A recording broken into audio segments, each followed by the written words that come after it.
serta semangat buat teman-teman di luar sana.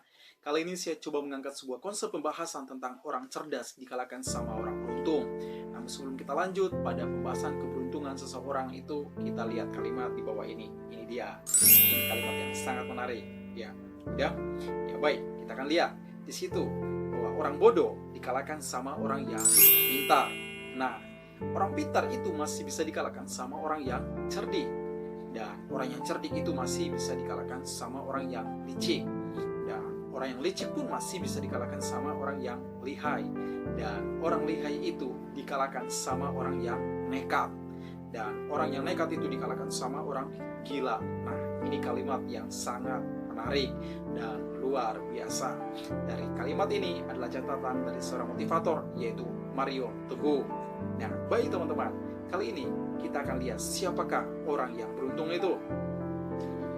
Keberuntungan itu tidak akan berpihak atau tidak akan terjadi pada seseorang dengan begitu saja atau mendadak. Namun keberuntungan itu berpihak pada seseorang yang memiliki usaha dan kerja keras serta doa yang kuat.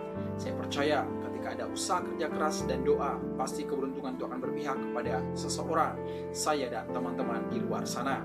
Baik, tapi ingat bahwa keberuntungan itu bisa mengalahkan orang yang cerdas itu tidak terjadi secara kebetulan, bahwa semua itu terjadi karena Tuhan yang memberikan petunjuk pada setiap jalan-jalan, sehingga apa yang dilakukannya itu selalu dibuat beruntung. Seperti kalimat emas ini, kalimat yang sangat luar biasa, dan teman-teman perlu tahu, ini dia kalimatnya, bahwa dikatakan orang beruntung itu mereka seperti pohon yang tumbuh di tepi aliran sungai, yang berbuah pada musimnya dan tidak pernah layu daunnya. Apa saja yang diperbuatnya pasti akan terus berhasil.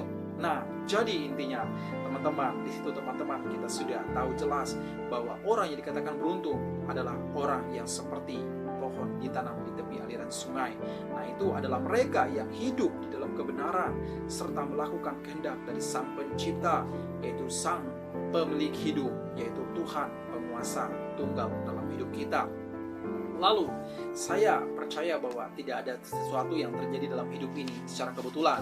Dari kalimat ini, saya coba untuk menyampaikan sebuah kisah, entah itu merupakan sebuah kebetulan atau suatu keberuntungan. Tapi saya katakan tadi bahwa tidak ada dalam hidup ini yang terjadi secara kebetulan. Nah, ini dia contoh sebuah kisah.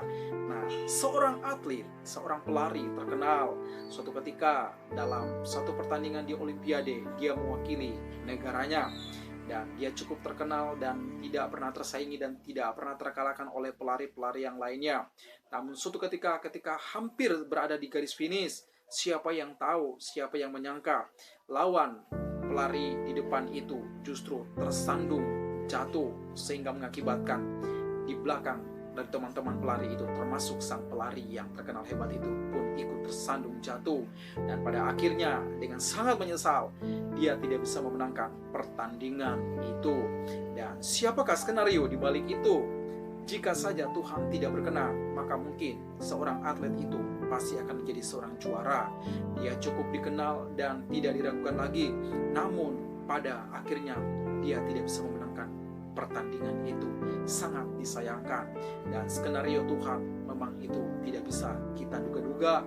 Dan perkenanan Tuhan itu terjadi atas seizin dan sepengetahuan Tuhan. Dan kisah yang kedua, seorang raja yang ikut berperang dalam sebuah peperangan. Siapa yang tahu dan menyangka ketika tiba-tiba ada sebuah panah yang kemudian menusuk di bagian tubuhnya yang tidak menggunakan perisai atau baju pengaman. Dan padahal dia memiliki prajurit yang sangat kuat yang bisa melindungi dirinya, tapi tiba-tiba saja sebuah panah menusuk di bagian tubuhnya dan dia harus mati. Dan kira-kira teman-teman, jadi pertanyaan, apakah itu sebuah kebetulan?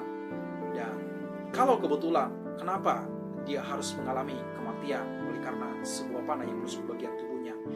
Jika saja Sang Pencipta atau Sang Penguasa itu tidak berkenan, pasti tidak akan terkena tusukan panah tadi. Tapi karena Tuhan Sang Pencipta itu sudah tahu lebih dulu, maka dia tahu bahwa dalam peperangan itu sang raja itu akan terkena oleh panah dan dia akan mati oleh karena satu panah itu.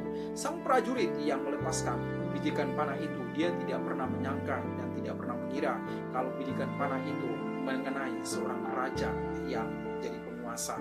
Tapi sayang, raja itu harus mati oleh karena kena tusukan satu anak panah itu.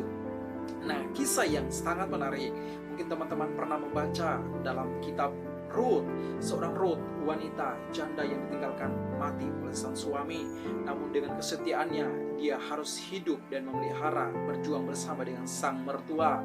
Dan siapa yang menyangka dalam perjalanan hidupnya dia dibawa dalam sebuah kondisi dan situasi yang tidak pernah dia pikirkan. Sebuah keberuntungan berpihak pada seorang perempuan bernama Rut. Dia dipersunting dan dipertemukan dan dipersunting oleh seorang lelaki yang kaya raya, yang baik dan luar biasa, yang sangat mencintai mengasihi dirinya. Dan sehingga hari itu keberuntungan berpihak pada seorang wanita yang bernama Rut. Jadi teman-teman, kira-kira ini ada sebuah keberuntungan atau kebetulan? Saya percaya bahwa tidak ada sesuatu yang terjadi secara kebetulan dalam hidup ini. Semua yang terjadi dalam hidup kita ini atas perkenanan dan seizin Tuhan. Satu helai rambut kita dari kepala kita tidak akan terjatuh tanpa seizin Tuhan. Lalu skenario dari balik segala peristiwa yang terjadi dalam kehidupan kita, siapakah di balik skenario itu kalau bukan Tuhan? Lalu dia Tuhan yang punya kehidupan ini, dia yang telah merangkai segala sesuatu, termasuk keberuntungan dalam hidup kita. Bahkan dia yang mengubah air mata menjadi permata. Bahkan dia sanggup mengubah padang gurun menjadi sebuah taman yang indah. Jadi ini dia keberuntungan. Keberuntungan itu akan terjadi dalam hidup kita ketika kita menghidupi sebuah kebenaran dan tinggal di dalam kehendak Sang Pencipta, Penguasa Tunggal dalam hidup kita. Baik teman-teman, saya percaya bahwa apa yang saya sampaikan ini menjadi motivasi dan inspirasi buat teman-teman di luar sana. Jadilah pemenang dalam setiap situasi dan kondisi dalam keadaan apapun. Salam inspirasi.